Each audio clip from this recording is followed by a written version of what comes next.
तो 6 बन जाता है, फिर मुसीबत है। 6 बन जाता है, हाँ जी। हाँ इंग्लिश में तो नीचे 9 लिख दूँ ना? हाँ, इंग्लिश में नीचे लिख दो, उर्दू में लिख दो, 9 लिख दो। ठीक है, और सीधा करके ही डालना है, फोल्ड तो नहीं करना? फोल्ड कर भी लें तो कोई दिक्कत नहीं है। अच्छा शायद साहब, इस क्वेश्चन पे एक और क्वेश्चन पूछना था कि ये जो हम पर्स, अब आप बताते हैं पर्स में डाल लें, तो ये पर्स जो हम घर में रखते हैं उसमें, या सिर्फ जो बाहर लेके जाते हैं उसमें स्पेसिफिक होता बाहर है डालना, बाहर या बाहर किसी भी पर्स में? बाहर।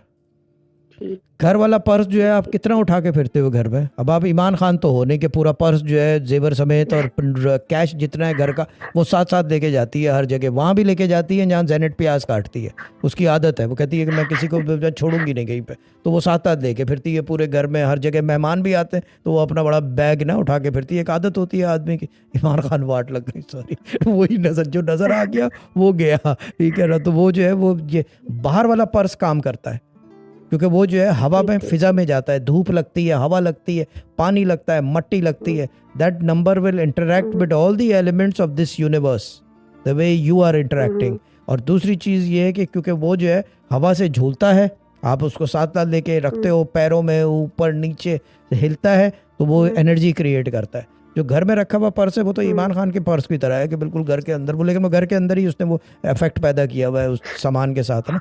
ये चीज़ है, ठीक है ना, बाहर वाले में।